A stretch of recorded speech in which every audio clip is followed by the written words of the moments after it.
Hey everybody, Chris Stokes from Custom Fitness Personal Training Studio, where your health comes first. I had a client in not too long ago that had an interesting issue. And I love it whenever interesting things come up because the challenge is always fun to me, and I'm just a research junkie, so I like researching things and figuring them out. And my brain probably sees things a little differently than some people's does. So what the problem was she was having some hip pain, and it felt like a chronic issue. For her, it had been going on for a few months, but she hadn't said anything about it. She just was pushing through like we all do, right? We just think, oh, I'm just getting old, my joints aren't working as well, it's just what I have to deal with. So we just don't say anything to anybody. But the moment that we do, lo and behold, we might just find the answer. So she comes in complaining of hip pain. It's been keeping her up at night, she can't sleep. So we talk about, pillows. Are you elevating your knee? Are you doing these things? I know she's been exercising 3 times a week. I know that she's been stretching. She does yoga regularly and things like that. So I'm trying to think through those things. So I have her stand for me because we all know, if you've been watching my videos very long at all, you know that posture is the foundation of a lot of aches and pains.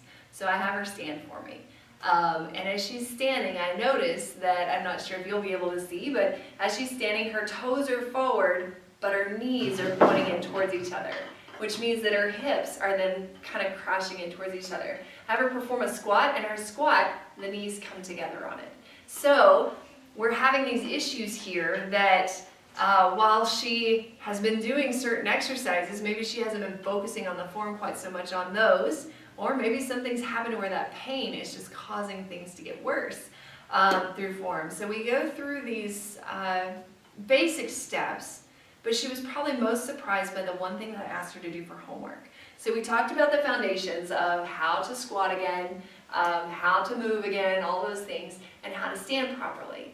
But during the standing, what I asked her to do was to keep her toes forward and to rotate her knees over her toes. So basically what she was doing was rotating her femur forward instead of into this in position. She was moving it forward.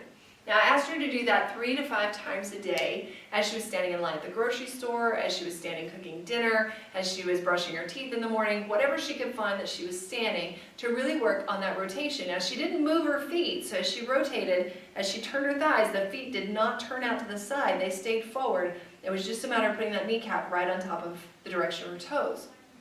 So she worked on that. She worked on that for about 10 days before I saw her again, and she came back in just beaming. Her hips weren't hurting anymore.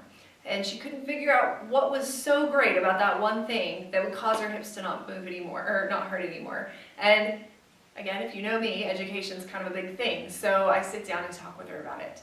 So the thing is that our body was not meant to hold us and support us in this inward rotation. It's called medial rotation here. We're not meant to be held in that position.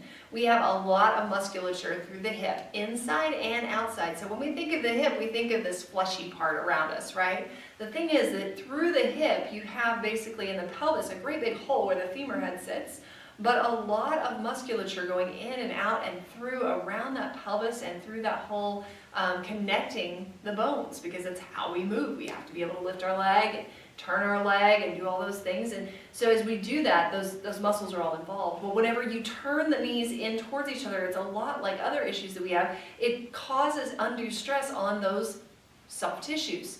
So whether it is a muscle, a tendon, a ligament, it's causing undue stress on it, where it's either stretching it at a constant tension all the time, or it's not allowing it to stretch at all. And so then things become short, things become too long, everything's not working the way it's supposed to. So just by rotating out through those hips, then she was able to start to reset that. Now at first she felt pretty sore from it within the first few days, just trying to do that, and it felt a little frustrating because it was really taking a lot of thought to hold those thighs there. But as she got better and better at it, it became just part of how she was standing. And now it's been a few weeks and she is doing great, not having any hip pain. And I just thought that that might be something that you might be struggling with, or somebody that you know having some issues like that, and you might want some help with that. So if this video helps, that's great. If you need further help, feel free to give us a call, 806-322-3188. We'd love to sit down with you and just see if what we have to offer might be the right fit for the issues that you're having right now. I hope you have a great day.